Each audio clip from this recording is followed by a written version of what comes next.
अस्सलाम वालेकुम नाज़रीन, मैं हूं बिलाल याकूब और आप मेरा ऑफिशियल यूट्यूब चैनल देख रहे हैं। सबसे पहले तो पीटीआई को मुबारकबाद। उनकी सफ़ों में से एक और जहांगीर तरीन, एक और जावेद हाशमी, एक और आयशा गुलाली जैसा आस्तीन का सांप एक्सपोज हो गया। गुज़श्ता रात फैसल वाडा साहब ने एक प्रेस कॉन्फ्रेंस की जिसमें उन्होंने बहुत सारी बातें की जो मैं आपके सामने रखूँगा। सबसे पहले तो ये देखें कि PID एक इदारा है, प्रेस इंफॉर्मेशन डिपार्टमेंट। इसने ख़ुद दावतनामा जारी किया सहाफ़ियों को फैसल वाडा की प्रेस कॉन्फ्रेंस का। लेकिन अजीब बात यह है कि पहली बार PID ने किसी अपोजिशन रहनुमा जिसको इलेक्शन कमीशन ऑफ पाकिस्तान ने नाअहल करार दिया है उसकी प्रेस कॉन्फ्रेंस का दावतनामा ख़ुद जारी किया। हालांकि PID अपोजिशन को अपने करीब भी नहीं फटकने देता। लेकिन हैरत अंगेज़ बात यह है कि इस कॉन्फ्रेंस को PID ने ना सिर्फ अपनी जगह दी, अपना प्लेटफॉर्म दिया, बल्कि दूसरे साफ़ियों को दावतनामा जारी किया कि आओ और ये प्रेस कॉन्फ्रेंस देखो। और तीसरा, तमाम जो न्यूज़ चैनल्स हैं उसको भी पाबंद किया कि ये प्रेस कॉन्फ्रेंस आपने लाइव दिखानी है। अच्छा, इसमें नई बात ये भी है कि इस प्रेस कॉन्फ्रेंस से पहले नून लीग के कुछ सहाफ़ी और नून लीग के कुछ अकाउंट से ये बात कहना शुरू हो गए थे, पहले ही कहना शुरू हो गए थे कि जनाब इमरान खान को सरप्राइज़ मिलने वाला है या उनका लॉन्ग मार्च जो है वो ठुस हो जाएगा। अच्छा, फैसल वाडा एक सरप्राइज़ देने जा रहे हैं, ऐसी कोई बात, यानी उनको ये सब पहले से कैसे पता चल गया। दूसरा सवाल ये है कि ऐसे ये जो PTI के किसी रहनुमा को इस प्रेस कॉन्फ्रेंस का नहीं पता था, तो इन लोगों को कैसे पता लग गया। हालांकि यानी इनको ये भी कैसे पता लग गया कि ये सरप्राइज़ जो है इमरान खान को ही मिलने वाला है। हो सकता है उनको भी मिल जाता। बहरहाल प्रेस कॉन्फ्रेंस में उन्होंने कुछ बातें की। उसमें से एक अहम बात ये की कि अरशद शरीफ की गाड़ी को अंदर से उनको गोलियां मारी गई। गाड़ी के अंदर कोई मौजूद था जिसने उनको गोलियां मारी।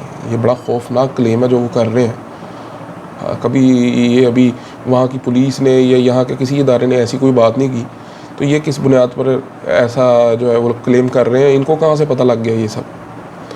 अच्छा, उसके बाद जनाब उसके बाद उन्होंने मज़ीद ये कहा कि जी ये जो लॉन्ग मार्च होने जा रहा है इमरान खान का, ये खूनी लॉन्ग मार्च है। मुझे तो इसमें खून ही खून और जनाजे ही जनाजे नज़र आ रहे हैं। इमरान खान को बता चुका हूँ कि इस साजिश के मकासद कुछ और हैं। ये बंदा बदल गया है और कोई बात नहीं है।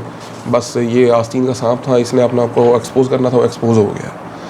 अच्छा जी, उसके बाद ये कुछ अजीबोगरीब चीज़ें हैं कि प्रेस कॉन्फ्रेंस का यानी PTI को नहीं पता था। जब उनको पता लगा कि प्रेस कॉन्फ्रेंस करने लगे हैं तो उन्होंने फैसल वाडा के साथ रब्ता करने की कोशिश की, तो उन्होंने अपना फ़ोन नहीं अटेंड किया, किसी भी PTI रहनुमा का फ़ोन अटेंड नहीं किया।